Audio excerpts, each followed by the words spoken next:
भारत और पाकिस्तान के 4 दिवसीय युद्ध के दौरान जिस तरह से तुर्की भारत का नया दुश्मन बनकर उभरा है, उसके बाद से लगातार तुर्की को लेकर भारत की रायशुमारी अच्छी नहीं रही है।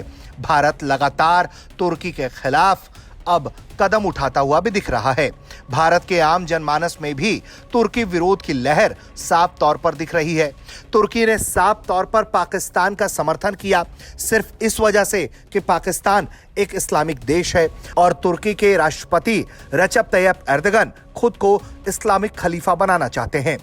तुर्की के राष्ट्रपति सिर्फ भारत विरोध में ही खड़े नहीं रहे, बल्कि उन्होंने पाकिस्तान को भारत से लड़ने के लिए हथियार भी मुहैया कराए।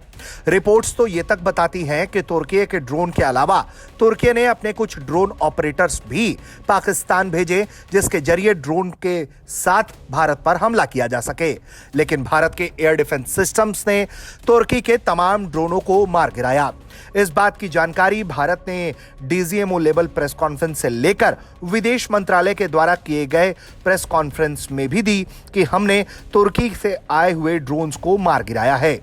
भारत की इस कार्रवाई से तुर्की के ड्रोन की विश्वसनीयता पूरे विश्व बाजार में घट गई है, क्योंकि इसके पहले तक तुर्की ने अपने ड्रोन्स के बारे में ऐसी मार्केटिंग कर रखी थी कि उसके ड्रोन्स का कोई बाल भी बाका नहीं कर सकता।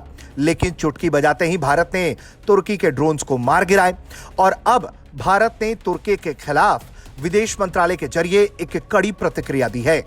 भारत के विदेश मंत्रालय के प्रवक्ता रणधीर जायसवाल से तुर्की की हरकतों को लेकर जब सवाल पूछा गया, उन्होंने साफ तौर पर तुर्की के साथ रिश्तों को लेकर नाखुशी व्यक्त की और भारत विरोधी और पाकिस्तान समर्थक तुर्की के रवैये को लेकर आईना दिखाने का काम किया। उन्होंने कहा कि तुर्की को चाहिए कि वो पाकिस्तान से यह अपील करे कि वो आतंकवाद को समर्थन देना बंद करे।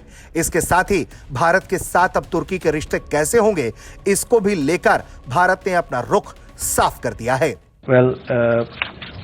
Well, we expect Turkey to strongly urge Pakistan to end its support to cross-border terrorism and take credible and verifiable action against the terror ecosystem that it has harbored for decades now.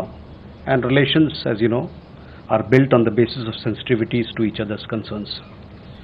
एक तरफ जहां भारत ने अब सख्त रुख अपनाया है और कहा है कि द्विपक्षीय रिश्ते एक दूसरे की चिंताओं के प्रति संवेदनशीलता के आधार पर बनते हैं, ऐसे में अगर तुर्की भारत विरोध रुख अपनाते हुए पाकिस्तान को अपनी गोद में बिठाएगा तो यकीनन भारत तुर्की के खिलाफ खड़ा दिखाई देगा और तुर्की के खिलाफ यथासंभव कार्रवाई भी होगी। यही वजह है कि भारत में तुर्की विरोध का असर ऐसा है कि हजारों और लाखों की संख्या में लोग अपना तुर्की जाने का कार्यक्रम बदल रहे हैं। तुर्की से सामान मंगवाने के रुख में भी और तुर्की को सामान देने के रुख में भी जबरदस्त तब्दीली आई है और चौतरफा तुर्की के उत्पादों पर बैन की मुहिम चलाई जा रही है। ब्यूरो रिपोर्ट, भारत तक।